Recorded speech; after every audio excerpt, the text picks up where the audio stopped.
هانی دنگی قامشلو اف ام جور پیشکشتکن مبراستی حتاج مهات با کورتایی یکی گزانه به زمانی کردی یا جیب ترکی گوجوه لیوگر هانی فهم بکن ما به زمانی ترکی گری کردی گو ای کردی گو نزانم ترکی جی فهم بکن و جار نادنگی ترکی اشتید هی جبو گو ای ترکی جی فهم بکن هم دعوا لیوردنی جگک شوان پرور اشترت یک دکن هگر شاشت کی مهبه ام هیویدارن گوهون رخنی خو پیشنیاری خوش مر بنویسین گلک سپاس و دمک خوش ورد خوازه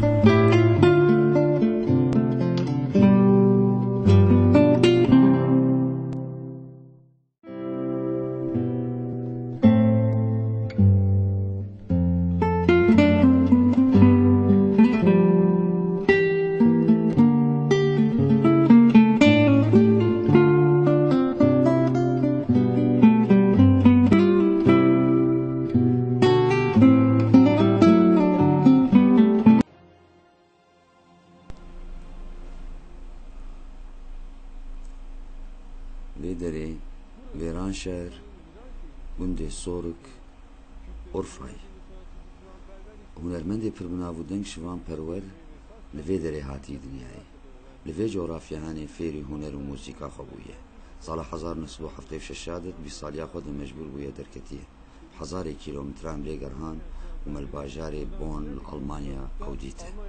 Bon kentinde bulduk.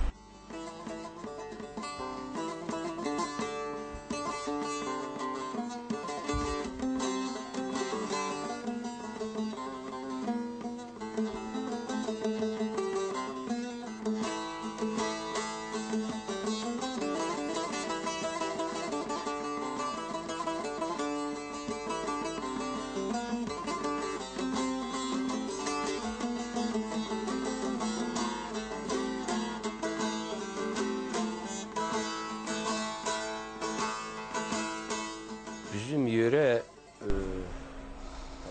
هەرەمامە هەرەمێک تەمامەن کوردی و هەرەمێک gelek سەنگینی بچانداخوا ji ber wilo her malbatê din mûzik tê gotin û gelek dengbêjê navûdeng li cem hene bavê min xwe jî dengbêj bû carna bavê min ew dengbêjê hanê ew hunermendê hanê danî şevbêrkê û li malê ew dengbêjî digotin. Ez jî zarok bûm min gelkî li wana guhdar dikir di nav vê kevneşopiyê de ez mezin bûm. Ez hîn zarokaniya xwe de bi dil û cihan min li va dengbêja guhdarî dikir û yadê tinî rojê ew tiştê ku min guhdar dikirmiş ê dora xwe diguت wek yekî ji hundirê wê çîrokê bûm ez wilo diketim nav de û ez wilo mezin bûm. Bi rastî carna jî em heneka hev dikin ez û hevalê xwe dibêjin got xortik here keşkê bixwaze got dengî wîna nexweş bi ya nizane bibêje qelena mezin jê dixwaze.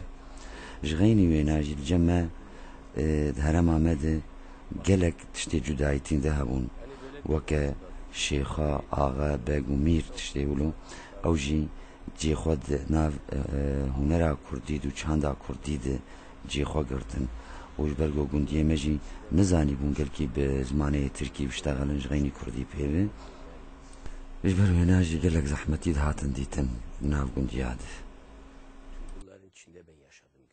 Wî çaxî mûzik derket holê tê bîra te gava gucara pêşî got te tembûr xwîz destê xwe û te got tu çi hisiya min qutek ji ênanê entabê anî û piştî wêna min darek bi ser vekir û eyarek xwe jî min xweşik paxîş kir û mavê di ser û min çend mû jî êter ya hespê min anîn bi ser vekirin ema tişkî got wilo deng derxe bi rastî min ew tembûr jî vedişart ji ber cem me ne çavkî baş lê dihatin herî ji ber hinek hunermend hebûn û li mala û gundat geriyan bavê min jî rokê tembûra min dît got tu dixwaze tu bibe çi tu jê têl gund bigere têl tembûrê xîne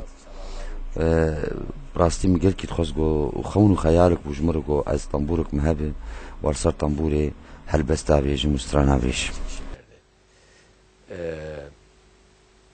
Babam sazımı alıp gülmeye başladı. Oğlum sen ne olacaksın dedi. Nedir bu? Herhalde sazı boynuna takıp köy köy mü de olacaksın sen de? Ne oluyor?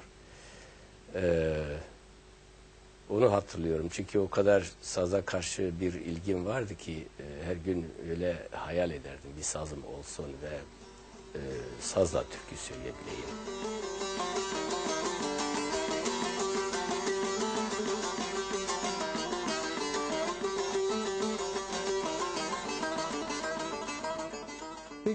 وتیاوە هوەرێت چاوا چوو چاوا هونفێری هەلبەست و تەمبورێ بوون بێ زانگۆ و بێ خوندن تشتن هەنە جە مرۆڤە خۆزایی بەرفرە دەبن وت ئیرۆ وا گوندیا منەر دناوانە دوورۆ دەنگبێژن گەلکی مەزن هەن نەچوون نەتە زانگۆها یاژی دبستانی موسیقی ئەما دەنگێوانە گەلێکی خۆش دەبێش گوتوەرە دەنگێ وا تەماشا بکێ کوربوونا دەنگ و بلندبوونا دەنگ لە gelek سپەهی و gelekî tişkî xweşik dibêj û ez heta anha jî rastî wa guhdar dikim. Dengbêjî di nav çanda Kurdî de cîkî mezin dikir. Gel kîrokî pêk çîrokên Kurdî êgo di nav civaka Kurdî dibin kirine bi helbest û bi dengbêjî dibêjin.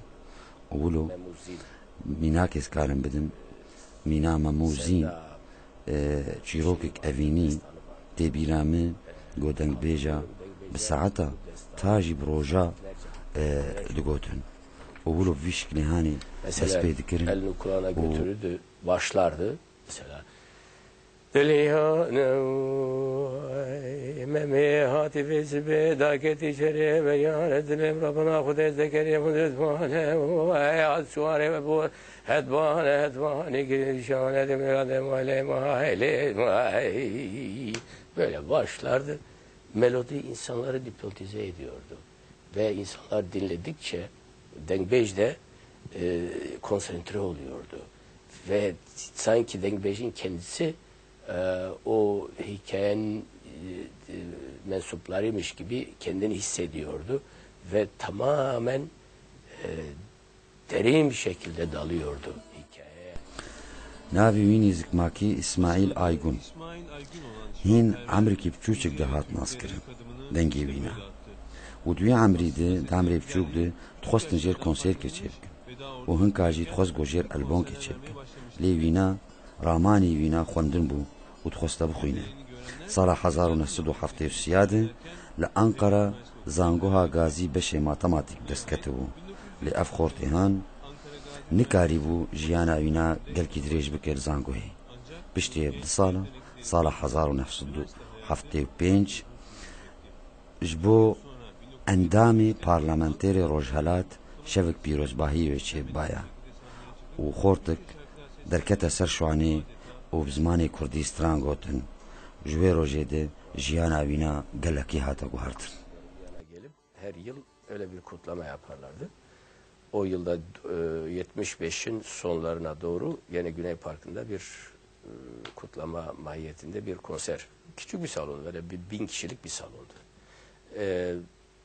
Bunlar hep Kürtçeyi dinlemek isterlerdi tabii. Kürtçeyi söylemek de biraz cesaret isterdi. Çünkü yasaktı. Hatta ateşten bir gömlekti gerçekten. Yani görüldüğü yerde istersen Sevda türküsü olsun, başkası olsun sorguya çekilirdi insanlar.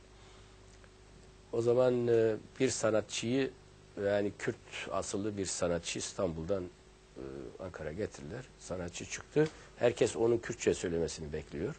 Çıktı bir hay hay hay dedi. Ondan sonra başladı Türkçe söylemeye. Millet ne kadar istediyse yok ben söyleyemem çünkü cezası var dedi. Geri çekildi. Arkadaşlar dedim bir saz getirin bana. Şu anda bu türkünün orijinalini ben söylemek istiyorum. Çünkü her zaman söylememi istiyorlardı. Kimisi de diyordu durum çok kötü, onun için senin okulu bitirmen lazım. Ondan sonra ne yaparsan yap falan. Kimisi de korkuyordu, kimisi çekiniyordu yani. Sazı getirdiler, başladım Kürtçe söylemeye. Acayip bir dalgalanma oldu. Ondan sonra da adım dağıldı yani. Tanımaya başladım. Viranşehir Gecesi isminde bir gece yaptılar. Rahmetli Ruhi Su vardı, Aşık İhsani vardı.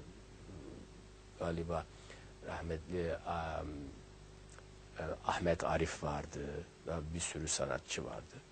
Oraya ben de katıldım. Tabii milletin dikkati daha çok benim üzerimde. Çünkü Kürtçe söylüyorum. Onlar için hem bir moral hem